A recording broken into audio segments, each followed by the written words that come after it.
When you attend a funeral, it is sad to think that sooner or later those you love will do the same for you. And you may have thought it tragic, not to mention other adjectives, to think of all the weeping they will do. But don't you worry, no more ashes, no more sackcloth, and an armband made of black cloth will someday nevermore adorn a sleeve.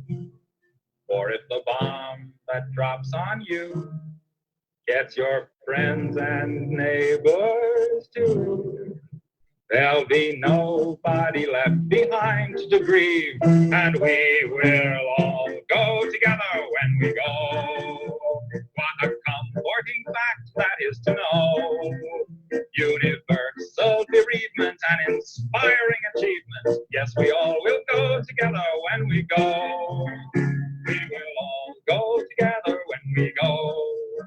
All suffused with an incandescent glow. No one will have the endurance to collect on his insurance. Lloyds of London will be loaded when they go. Of course, to hear Bill Gates tell it, we don't really need to worry about nuclear war, which Tom Lehrer was advising us, how there's going to be nobody left to grieve behind when we all go together.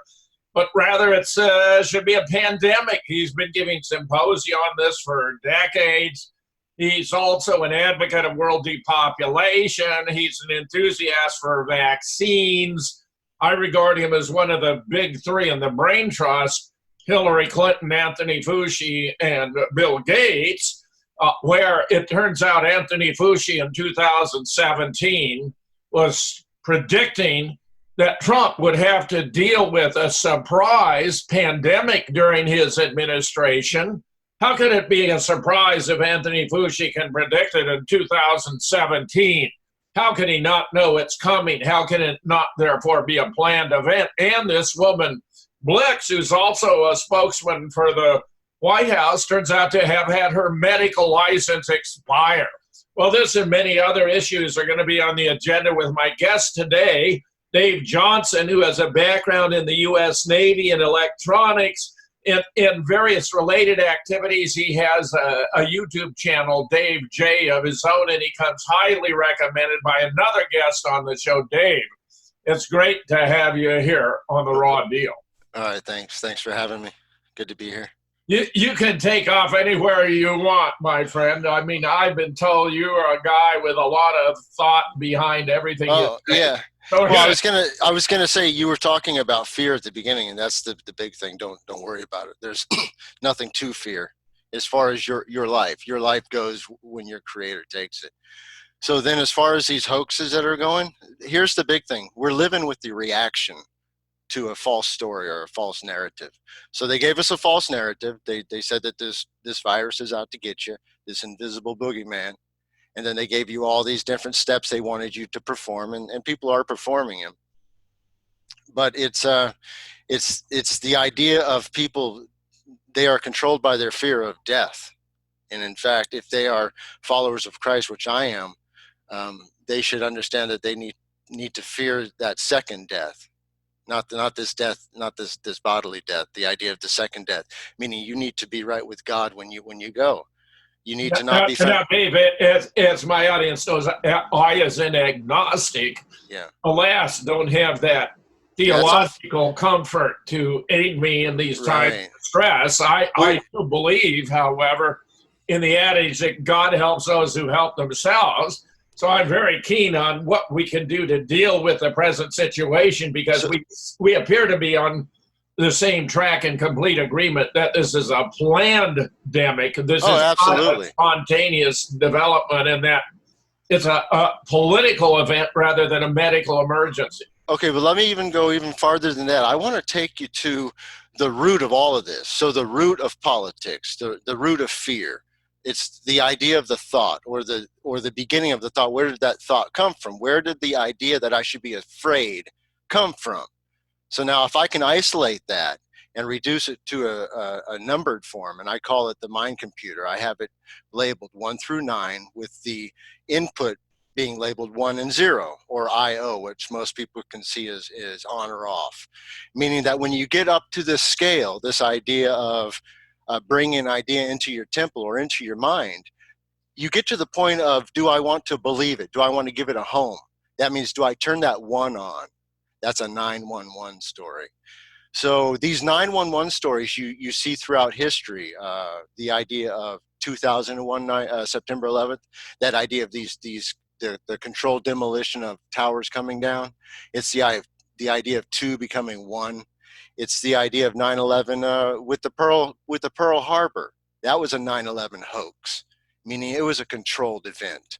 It was planned, and it happened. We certainly agree that 9/11 was an orchestrated event by my research, brought to us compliments of the CIA, the neocons, and the Department of Defense. Well, all that's good. Yeah, all U.S. Israeli citizens and the Mossad to draw the United States into the Middle East, to take out the modern Arab states that served as a counterbalance to Israel's domination of the entire region, and eventually to confront the Persian nation of Iran. But what if I told you all of that was scripted? It was scripted to happen no matter what, so that your concern about it is all wasted time. Meaning that you can stand on the outside of all of these events without any concern in your heart for it, but you can just observe it happening. And you can also see it coming, because you can see the numbered code I told you about. I call it the 7 code, the idea of the Zion, or the mind. A lot of what you'll find is that the people that are controlling this narrative, war and peace, all those ideas are what most people would call Masons, or groups like those type groups that have a certain mystical aspect to what they call mysteries. All of those mysteries, however, are just camouflage for a fallen system of fallen light or fallen ideas. Meaning that if I can take a populace of otherwise free human beings with free minds who love enjoyment, that's what we want to do. That's our proper state is joy. It's not fear, okay? See, Christ gave me the spirit of joy and truth, not of fear. So I fear nothing. However, most fear for their lives daily. Therefore, if they're fearing for their lives daily, they haven't lived a day in their life, unfortunately. And that's too bad when you think of that. So then let me tell you this, and I would hope to lift some weight off of your shoulders by this talk. I really do. Because a lot of what you are concerned about is just a boogeyman. It's just a fear in your heart and a confusion in your mind. The idea. You mean in relation to the audience being apprehensive about absolutely the coronavirus? Well, coronavirus, the idea of war, the idea of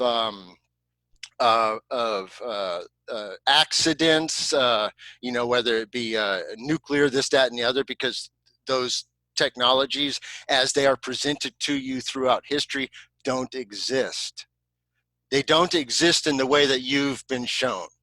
All right. So a nuclear bomb is not going to, it does not do what you think it does, because it does not exist in the way you think it does.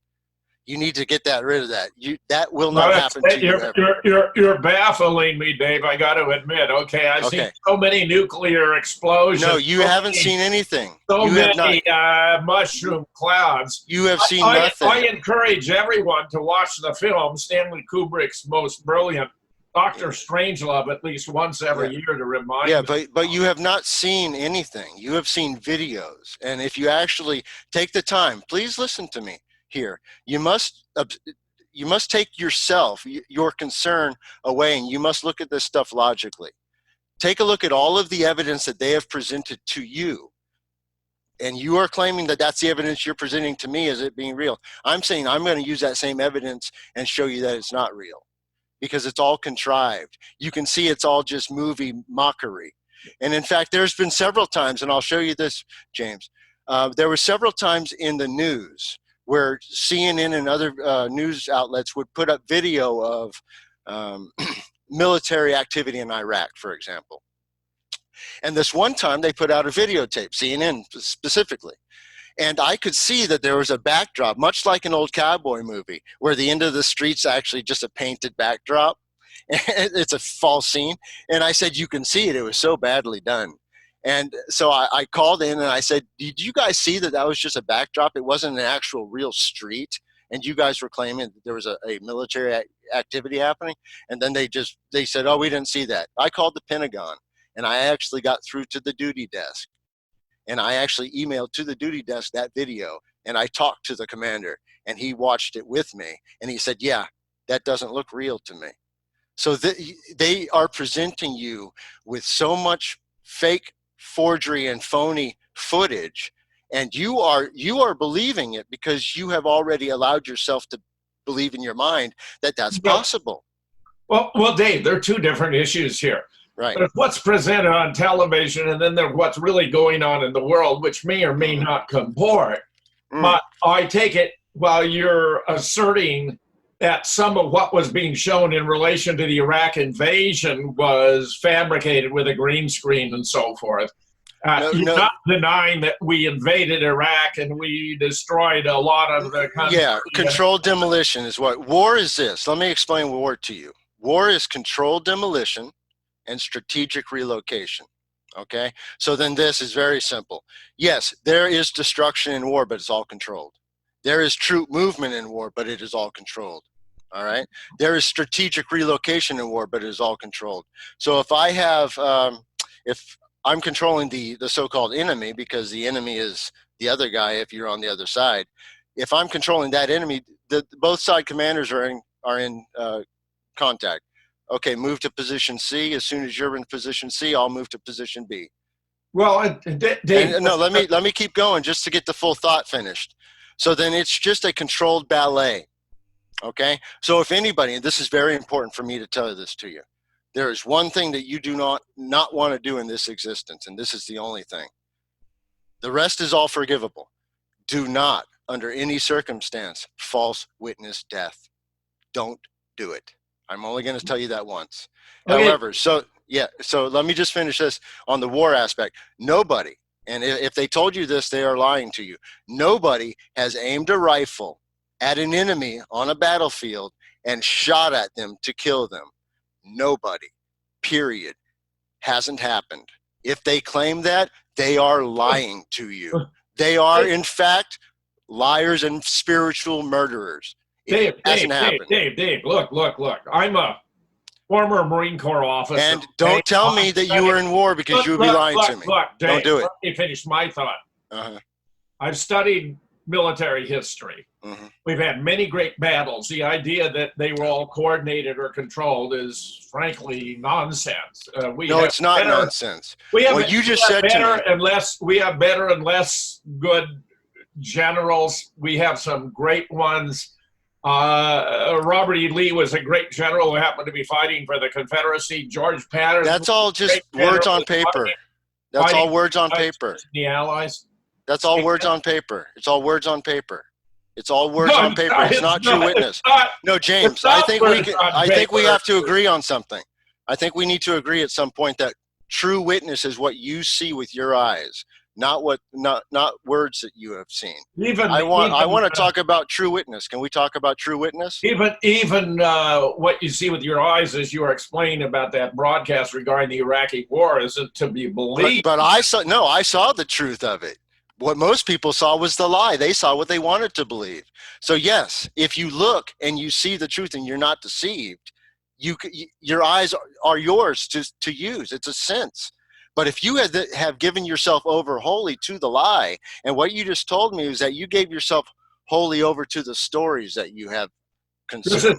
Dave, you consume stories. Don't be insulting. I have studied military history. I've served. Yeah, you studied it, but you didn't experience it for real. That's why you had I wasn't studied. But I have. Yeah, but had you experienced it for real, you would have said, "Dude, but I have nothing plenty happened." Of friends who were, Dave. I mean, you're no. Don't tell them about your friends. Get them in here and let them witness. Dave, I'm very. Let them witness to their death themselves. I'm telling you this. I'll tell you twice now. Do not false witness to death. James, please. You're coming across as detached from reality. I'm just. No, I'm not actually. I think you are. because you don't want to talk about real things. I'm trying to ask you to talk about true eyewitness, and you want to keep talking about what you say your friends saw True or books you eyewitness. read. Look, I've done scientific studies on eyewitness. No, what have you walked reports. outside and looked at physically? I know that you do the JFK thing a lot, right? What if I told you? 9/11 and Sandy No, Hook. okay, let's just stick to one thing. Let's stick to one thing. The JFK. Now, the JFK assassination was in fact a hoax. Nobody died and nobody got hurt that day. Okay, let me tell you what you see in that car. Listen, James, please. Look, What you see in that car is a pumpkin head. It's a dummy that heads explode. It's not a real person. If you claim that anybody died or got hurt that day, you are in fact a liar and a spiritual murderer. That's a fact. David,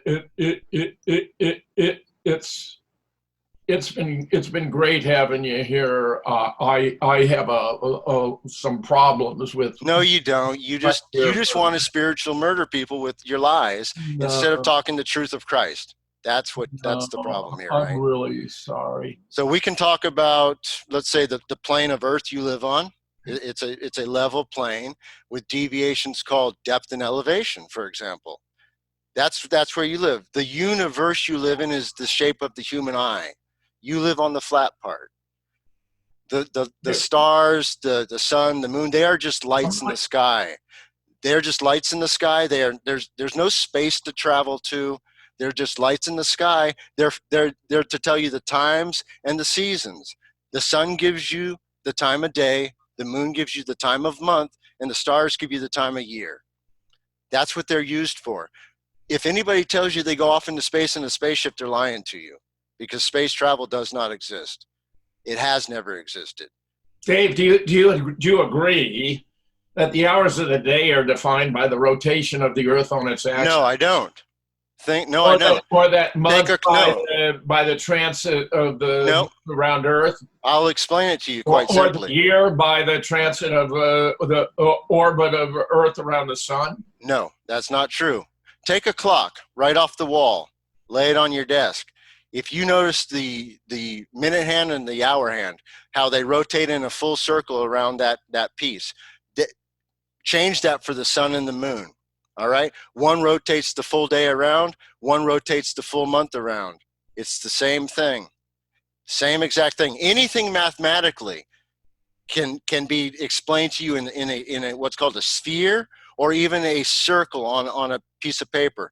Both can use the same formulas and numbers to kind of trick you, meaning that I can prove something on a sphere the same way I can prove it on a flat piece of paper. It's just numbers. It's not truth. It's not your eyeballs. In Central California, I made what's called a land telescope across the Interstate 5. You'll know there's like little ramps that go up and over the road. For overpasses, they call it. I was born in Pasadena, grew up in Southern California. Yeah. So go up I-5. In the Central Valley how there's little overpasses just for the little country roads to go over. Anyways, they're slightly curved like this, okay? So what you do is you go up the road about a half a mile until where you're at is even with the top of that hump. As you look over beyond that, so you're a half a mile back here. If you look over that, there's going to be a mirage that's formed here. That's basically the reflecting lens of what would you call a telescope. It creates the same effect. Now, as you zoom in on your camera, everything in the distance that's above that level, let's say you're at 30 feet, for example, everything above that will pop up into view. It will almost like a pop-up book. And then you'll say, wow, I can see all this stuff. You snap a picture, you take a still of that, you lay it out on Google Earth, and you say, okay, this signpost is 15 miles away. You can see it plain as day. You see another, like a water tower, you see that it's 25 miles away. You see another thing it's 30 some miles away, all the way out to the foothills and to the mountain. So you're actually seeing what I call a stacking effect, because everything, yeah, go ahead. So Dave, you're telling me you also believe in flat Earth? Well, no. Here's by my eyewitness. This is what I know by my eyewitness and my test, which I was just explaining to you. The place that we live, is a plane that has deviations called depth and elevation. That's period. That's my definition. That's through physical observation and tests, which I've put up online for people to study. And here's the thing about studying is when I present something to you, I allow you to actually take it, study it, download it, and to prove it, or guess what, disprove it by test. So that is the true definition of science. Yeah. Go ahead. Give me in the next few minutes the distillation of what you'd like to say. Okay. No, we're just talking the truth about any matter you'd like. What do you want to know the truth of? Well, you've blown me away, Dave. Honestly, I mean, I'm a student of the history of science and of the philosophy of science, and your denial about the rotation of Earth or the moon around Earth or Earth around the sun has really thrown me for a loop.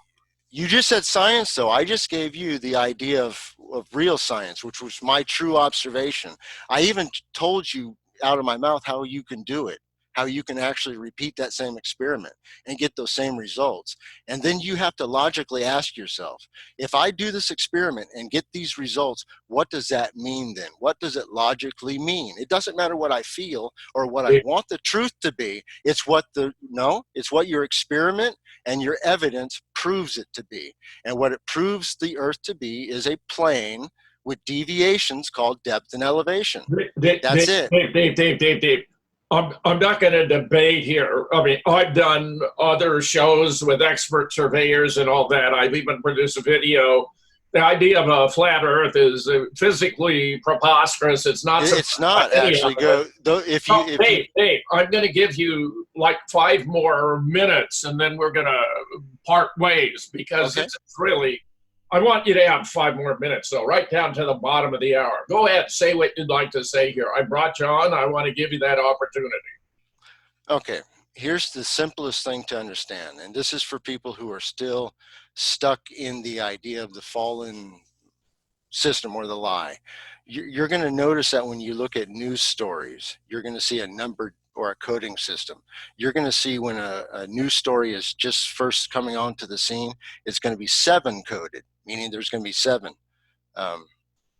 Am I still here? Okay. Okay, great. Yeah, there's going to be it's going to be 7 coded. So you're going to see 7s within the first paragraph. 3 7s. It's always going to be 7 7 7 or 21 into the 3. That's how it always is. Once you see that, you know it's a hoax story. It's going to keep going. Now, once you understand this truth, it's called the mind computer. I have a couple of videos where you can see this. You can decode all these stories. Once you see, let's say 5 or 6 are a lie, you walk back from that and say, if these 5 or 6 things are a lie, then what else is not right? And if all these people within these stories are participating in a known lie, what do they know and why don't they know it's a lie? And then you start looking at personalities. And if you have a personality who is just stubborn, who are just stiff-necked, and they don't want to see the truth even when it's plainly presented to them in a fashion in which that they claim to believe in. Like people claim to believe in science, quote unquote.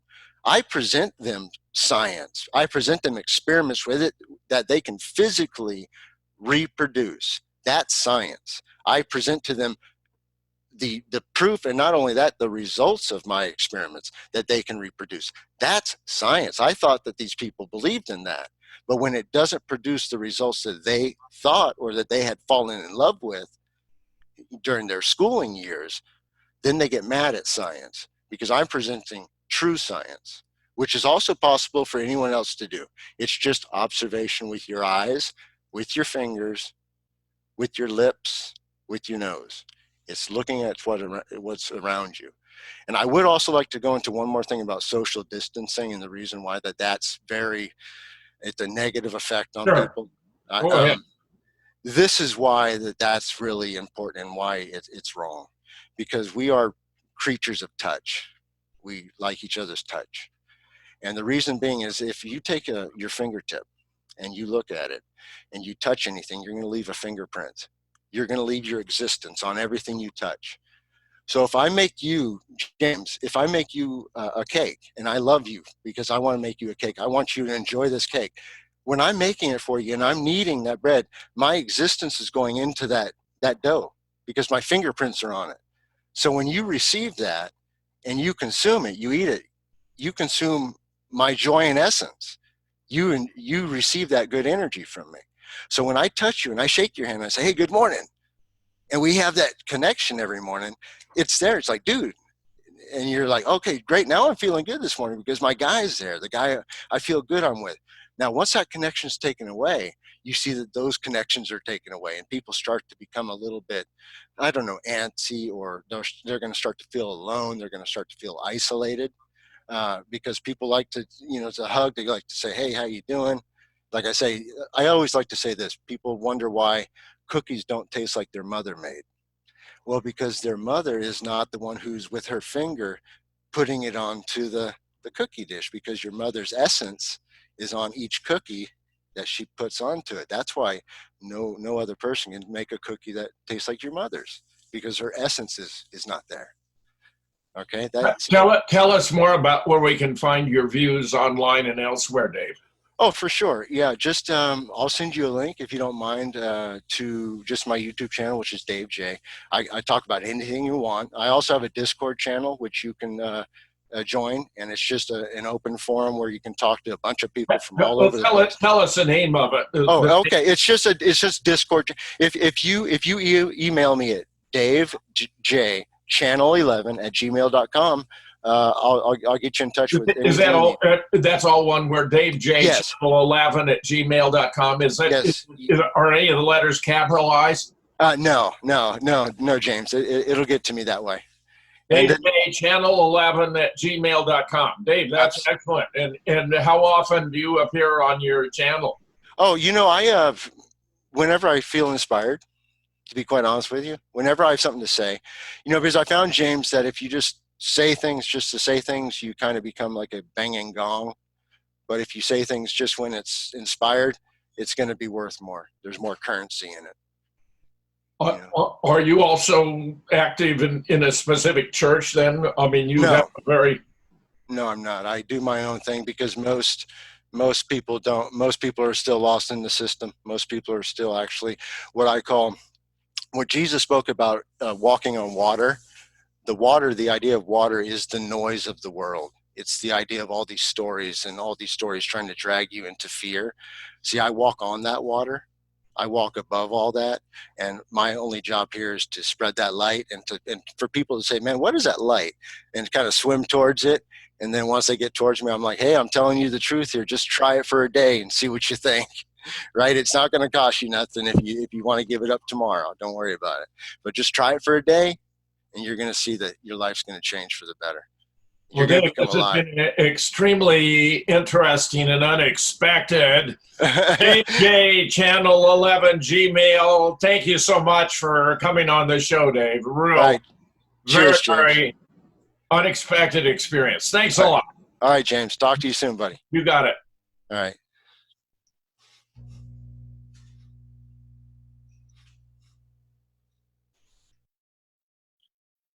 Well, that was a surprise to me. I have someone I'm going to have to consult about this who recommended Dave for the show, because this really was not what I had anticipated would be the case. Meanwhile, I want to bring you up to date about some of the latest research regarding the coronavirus.